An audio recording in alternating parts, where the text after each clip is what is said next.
나의 타자. 부제는 정체성의 환상과 역설입니다. 여기서 저를 사로잡았던 말은 정체성입니다. 여러분들 정체성, 내 정체성 한마디로 정의할 수 있으신 분, 이 정체성 난 도대체 뭐지? 이게 우리 사춘기 청소년들의 그 질문 있잖아요. 나는 누구인가? 이제 7살만 되면 외유병이 있잖아요. 이게 왜죠? 뭐죠? 이런 거. 나는 뭐냐는 거죠. 이게 막 단어를 배우고 언어를 배우면 그 순간부터 그럼 나는 정체성이 뭘까? 아빠, 엄마, 나 동생이 있어, 오빠 있어? 그럼 나는 뭐지? 계속 그렇게 해서 사회를 자꾸 탐구하고 호기심을 갖는 것 같아요. 이것이 있기에 그럼 나는 무엇이지라는 질문을 하기 시작하는 게 정체성이다라고 하는데, 이 정체성과 환상이 어떤 역설적인 관계가 있는지를 이 저자들이 잘 이제 자기의 논지를 잘 펼치고 있어요. 여기서의 강사로서의 정체성을 가지고 잘 전달해야 되는 정체성으로 확립할 수 있는지 나아가 보도록 하려고 합니다. 당신은 당신의 나로서 편안한가요? 우리 지수 선생님은 지수 선생님 지금으로서 충실하고 편안하신가요? 불편해요. 대면하고 내가 언캐니 하죠. 익숙한데 낯선 나를 자꾸 마주하게 되고, 하루하루를 갈 때마다 대상관계하거나 사회생활 할 때마다 참 익숙한데 낯선 나를 맞이하게 되는, 당신은 당신의 나로서 편안한가? 라는 질문을 처음에 이제 하더라고요. 그래서 나는 무엇인가? 나는 무엇인가에 대해서 명명할 수 있다라고 하시는 분들, 참 정체성이 있다라고, 아이덴티티가 있다라고 이제 얘기를 하는데, 이 정체성의 라틴어 어원은 무엇이냐면 아이덴, 같음이라는, 아이덴티타, 동일한 그것이다. 시간이 달라져도, 장소가 바뀌어도, 대상관계를 달리 해도 온전히 같은 나. 내가 누군가와 대상관계할 때 다르고, 내가 저 공간에서 다르면 아직 정체성이 혼란스럽다라고 이제 이야기를 하는데, 여길 가도 저길 가도 이 시간이든 저 시간이든 동일한 상태를 유지할 수 있는 게 이제 정체성이다라고 얘기를 할 수 있는 거죠. 자, 질문. 나는 이런 의미에서 나는 이런 사람이다 라고 얘기해 볼 수 있을까요? 어려워요. 평상시에 생각 많이 하는 것 같지만 아직 한 문장으로 나를 정립해보는 내 정체성이 뭐다 라고 이야기하기는 좀 쉽진 않은 것 같아요.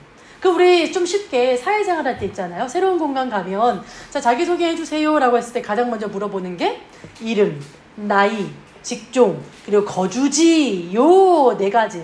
그리고 정말 물리지만 MBTI, 이게 지금 우리 현 주소죠.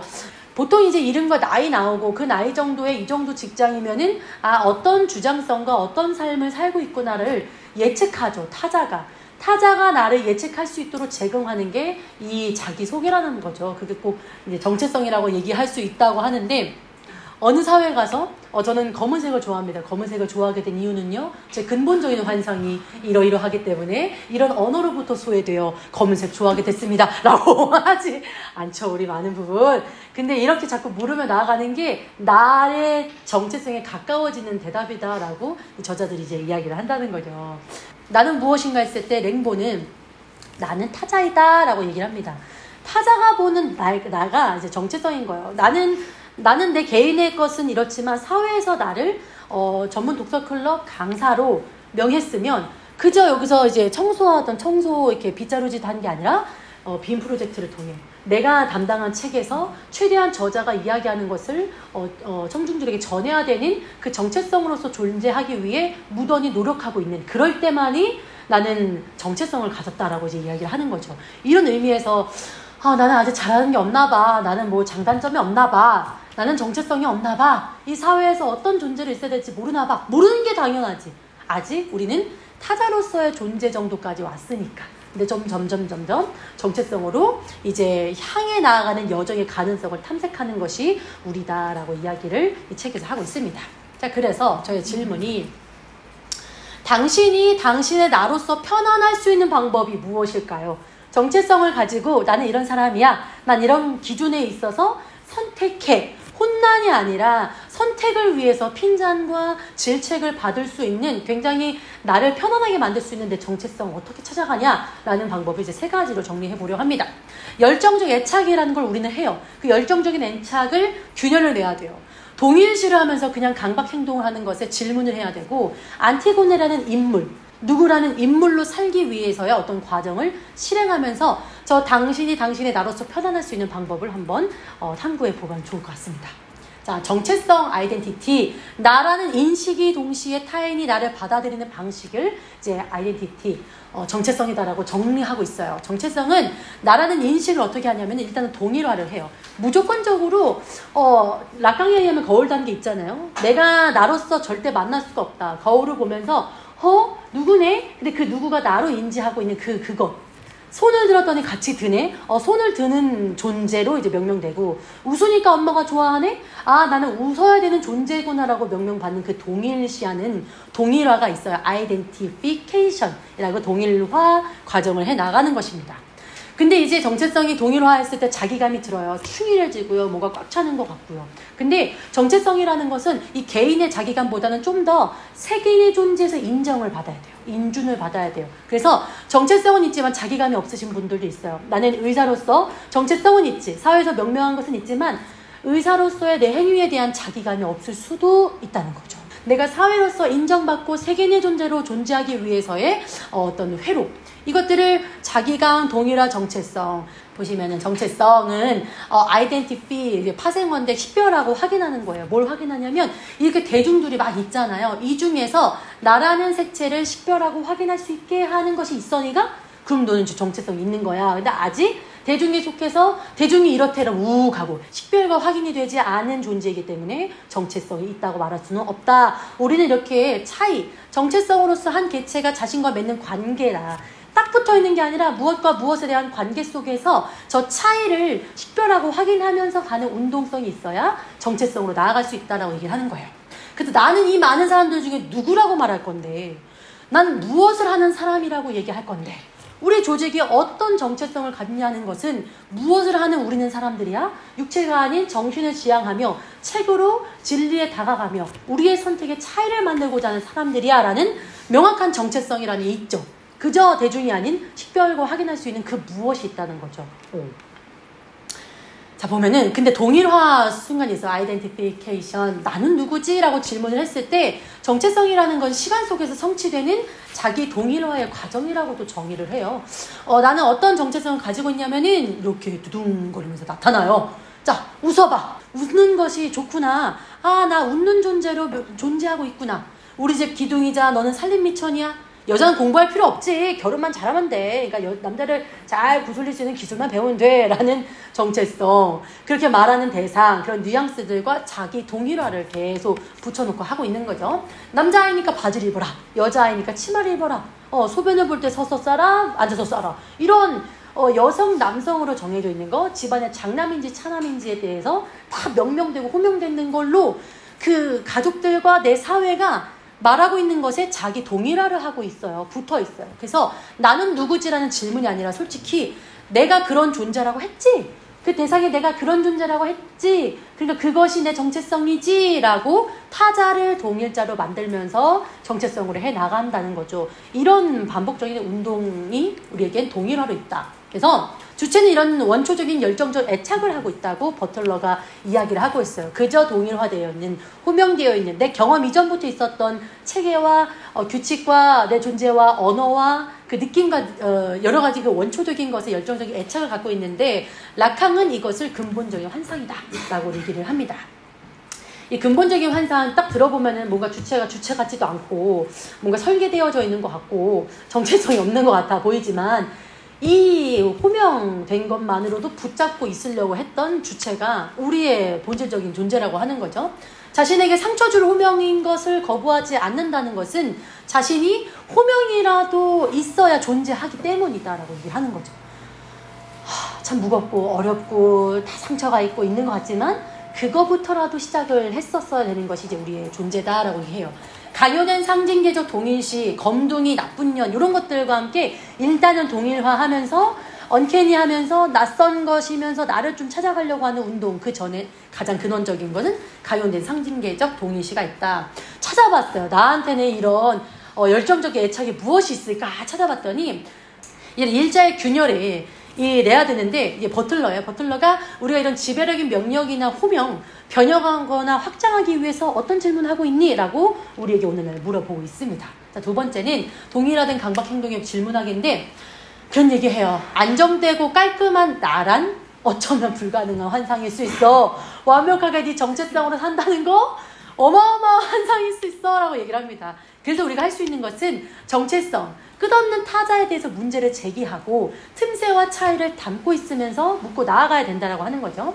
한 사례를 들으면서 우리가 얼만큼 나에 대해서 묻지 않았는지에 대해서 좀 설명을 해드리려고 하는데 강박적 행위와 종교적 실천이라는 프로이트 그 논문에서 발췌해 놓은 것입니다.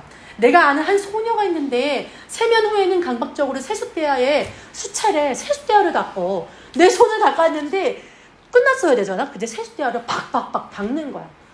추적을 해봐야 되죠. 지금 어떤 정체성이 있는지 살펴봐야 되는데 그 안에는 이런 종류의 의례적인 절차가 가는 의미는 이 언어가 있다는 거예요. 깨끗해질 때까지 구정물을 버리지 말라 라는 언어로 자신의 정체성을 확립하여서 행동하러 했다는 거죠. 그게 온전한 정체성인지는 아니겠지만 동일화 수준인 거죠. 자, 우리 이제 도표예요. 라캉의 욕망 공식인데 여기서 이제 좀 설명을 해드리자면은 자, 분열된 주체 우리 소외 알죠? 소외되어 있고 그 소외된 언어로부터 모든 것에서부터 그 소외된 언어를 붙잡고 우리는 어쩔 수 없이 분열된 주체야. 아까 말했던 동일화를 먼저 해야 하잖아요. 내가 나로서 존재하기 어렵기 때문에 타자가 요청한 것으로 나를 이제 명명하는 분열된 주체가 있다. 그것이 대문자 I, 대문자 A가 있어요. 상징계, 그나마 붙잡을 수 있는 행동화, 그나마 붙잡을 수 있는 언어로 I, A가 상징계로 자리 잡고 있어요. 자, 여기 소문자 I, 소문자 A는 여기서 말하는 이 소녀는 히스테릭적 그 주체예요. 내가 대타자이고 싶지만 대타자가 너에게 기회를 줬을 때 그것을 거부하고, 왜냐하면 너무 두렵기 때문에 그 대타자를 다 담기엔 본인의 상징체계가 너무 두렵고 부족하기 때문에 거부하는, 유혹하지만 거부하는 이 히스테릭적 주체로 있는 게 이 표시입니다. 이 히스테리 주체이기 때문에 나는 나를 욕망하지만 사실 타자로 인해서부터 욕망한 걸 주체의 욕망이라 생각하는 걸 M이라고 표기를 합니다.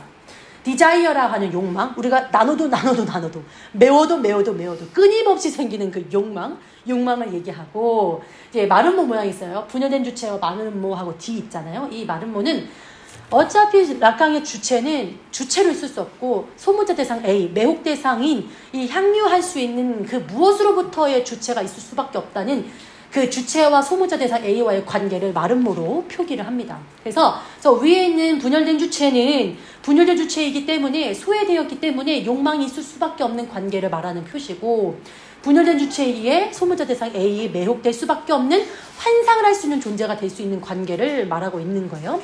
이걸 통해서 방금 말한 그 한 소녀의 사례를 분석해 보려고 합니다. 밑에 부분을 좀 보시면 강박증적 주체는 강박증적 밑에다 발음이 있어가지고 강박증적 행위를 통해서 나를 이제 표현한다는 거예요. 자, 보시면은 한 소녀가 분열된 주체죠. 어떤 말로 분열이 되어 있단 말이죠. 이 분열된 주체는 기표. 나는 나대로 살고 있었어. SSS 분열된 주체로 쫙 살고 있다가 어느 날 기표가 쑥 들어오죠. 깨끗해질 때까지 구정물을 버리지 말라 라는 그 누벼지는 나의 분열된 주체로서 살고 있다가 나를 누빌 수 있는 언어로 싹 횡단이 돼요. 그러다 보니까 위로 왜라는 질문, 내 욕망하는 질문을 올라가지 못하고 한 소녀는 세스테아를 씌는 행위라는 상징을 붙잡게 되는 강박증적 행동을 한다는 거예요. 우리도 부지불식간에 그냥 하는 행동들이 있어요. 저 같은 경우도 제 PPT에 특징이 있잖아요. 하지 말라고 해도 그렇게 가요. 나도 모르게 어떠한 상징기를 붙잡고 있는 걸로 분열된 주체이기 때문에 슉 가요. 이걸 추적하다 보면은 어떤 기표로 횡단된 것이 있겠죠. 이거를 물으며 나아가기 위해서는 질문을 해야 된다라고 이제 이야기를 해요. 자, 강박신경증 환자는 대타자를 보증하는 환상이 필요하지 않다. 그 환상의 구조를 버텨내기가 어렵기 때문이다. 아까 분열된 주체는 소문자 대상 A라는 환상을 할 수 있는 능력이 있어야 주의상수로 가서 본인이 욕망하는 걸 뭔지를 파악하는데, 그런 환상 구조를 버텨내기 못하기 때문에 그냥 분열된 주체로 바로 저 행위를 하는 강박증적 행동을 한다라는 거죠. 이렇게 분석을 하고 있습니다. 그럼 여기에서 동일화된 강박 행동을 하고 있잖아요. 이 한 소녀가 이제는 왜라는 질문을 해야 된다라고 하는 거죠. 이 왜. 이 분열된 주체이기 때문에 디자이어, 욕망이 생길 수밖에 없는 관계가 왜라는 질문을 하게 한다는 거죠.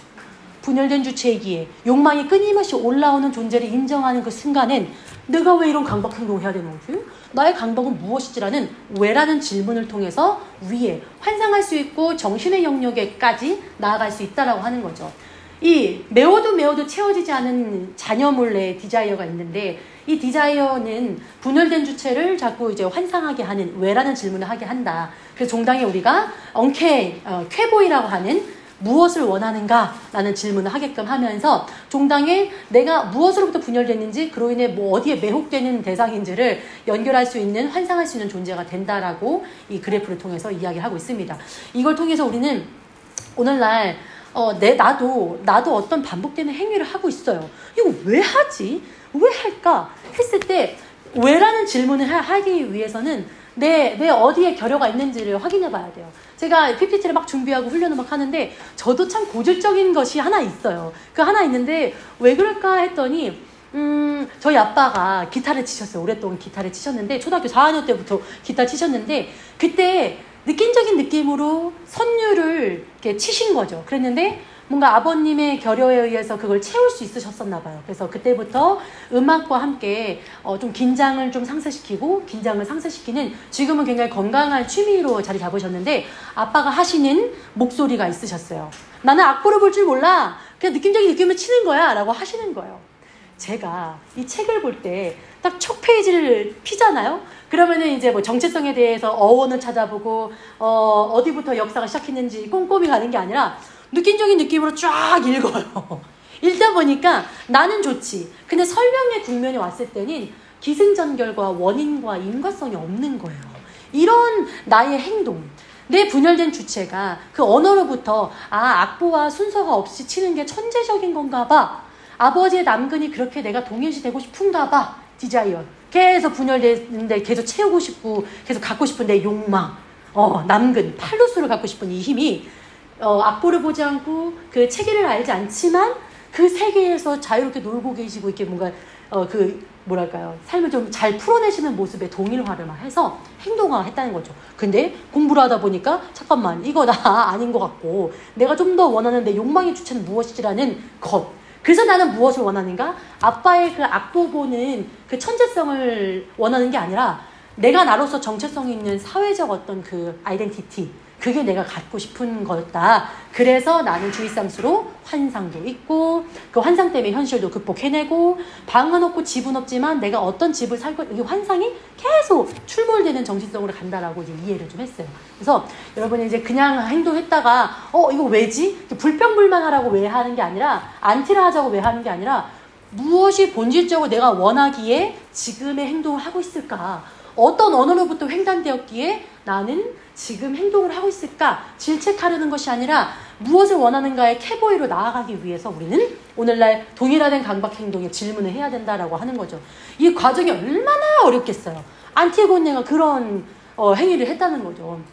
안티고네는 그 자기 이제 오빠 크레온 왕이 두 오빠가 죽었잖아요. 그 권력 다툼에 해서 그래서 두 오빠 중에 한 분이 이제 죽었는데 그 시신을 장례 치르지 마라 라고 이제 명령이 내려졌었죠. 근데 안티고네는 우리 오빠이고 그리고 산자와 죽은 자는 같이 있을 수 없고 그래서 장례를 치루어줘야 하는 자신의 작은 소견을 이행하고자 안티고네로서의 정체성을 찾기 위해서 크레온이라는 권력, 지금 자신이 속해져 있는 사회적 존재 그 안에서의 어떤 그 폴리네케스의 매장을 금지하는 것을 어기게 되는 거죠. 다른 걸 욕망하게 됐다. 그래서 크레온에 맞서서 안티고네가 신과 가문의 법을 따라서 시신을 묻어주려다가 처형을 당한 이야기였는데 이 안에서 락강은 진정한 여성성의 정체성은 안티고네다라고 이제 이야기를 합니다.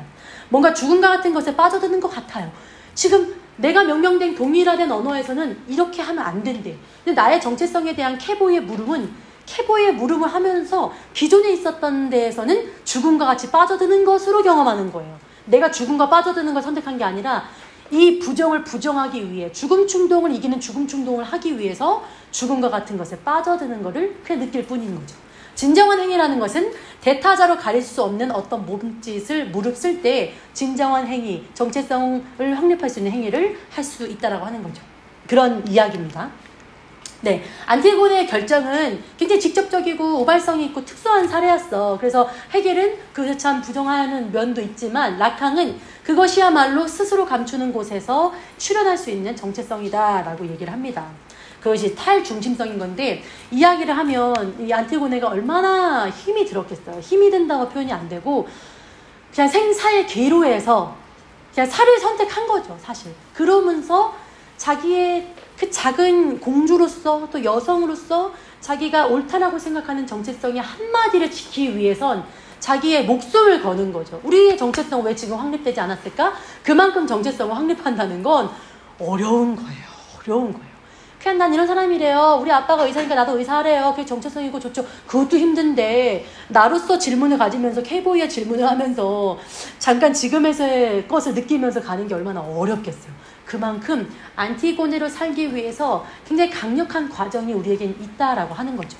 좀 와닿을 수 있도록 좀 얘기를 해보면, 안티고네 너 미친 짓이야. 집안이 몰수당해. 그만해. 네 선택 그만해. 아주 위험한 거야 라고 했는데도 하잖아요. 우리 이제 조만간 나의 근본적 환상이 출몰되는 그 추석이라는 명절이 있잖아요. 이 안에서 내가 나의 근원적 환상을 찾아볼 수 있는 좋은 어떤 장이 열린 거예요. 그냥 두려워할 게 없어요. 나의 지금 기전과 내 강박적인 행동의 주 언어를 찾아볼 수 있는 좋은 기회라고 생각합니다. 네, 명절이 길잖아요. 길어가지고 이제 부모님께서도 언제 올 거냐 이제 물어보시더라고요. 그래서 저는 이날이날 출근합니다 했더니 이모 이런 이제 친척이 이제 들어오기 시작합니다.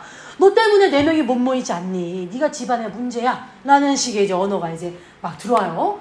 너 그거 잘못된 선택하냐? 너무 집중돼 있는 거 아니야? 가족은 어디 있고? 무엇을 위해 그렇게 집중돼 있어? 라고 다 질책이 막 들어오고, 뭘 그렇게까지 하니? 그냥 적당히 해. 다른 사람들 다 그만하게 살아. 그냥 평범하게 그냥 대충 맞춰 살아. 다들 그렇게 사는데 뭔데 그렇게 너 혼자 유난이니? 라는 언어들만 있어요.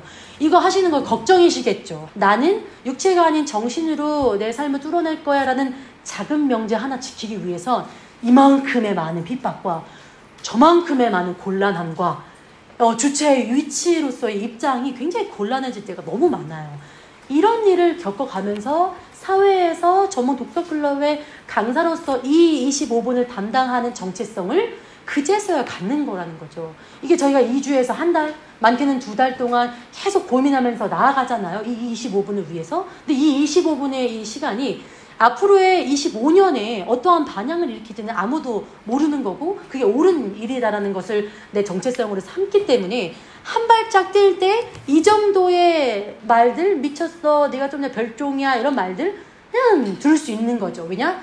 나로서 살기 위한 과정 이렇게 실행을 하며 나아간다는 거죠. 정신분석의 치료는 이런 거예요. 주체의 욕망으로 감싸고 있는 그 베일을 벗어적이는 게 무의식 차원에서 벗겨져야 되는 것이고, 그 목적, 주체에 우리 나 결핍 있어, 이런 거 부족해, 상처와 마주해야 되고 미완성된 나, 실패가 불가피해, 실패 피할 수 없어, 그냥 나를 그냥 만나는 거야. 그게 정신분석의 목적이다 라고 합니다. 결론으로는 정체성이라는 것은 넌 정체성이 이래 라고 딱 명하는 게 아니라 becom이 되어가는 거라는 거죠. 우리는 자기 자신을 위해서 이름 하나 만들기 하는 거예요. 지금 작은 나의 언어, 내 언어로 살고 싶은 그 언어 하나 만드는데 온갖 노력이 필요해요. 고유명사의 본질에 텅 비어있는 상태를 채우려고 온갖 노력이 묻어나고 있는 거다. 이게 소명이고 사명이고 정체성이다라고 이 책에서 이야기하고 있었습니다. 우리의 정체성 해가는 과정 굉장히 어렵고 곤란하지만 그래도 되어감 잘하고 있었고 앞으로 잘할 것이라는 말을 좀 이제 해드리고 싶었습니다. 네, 감사합니다.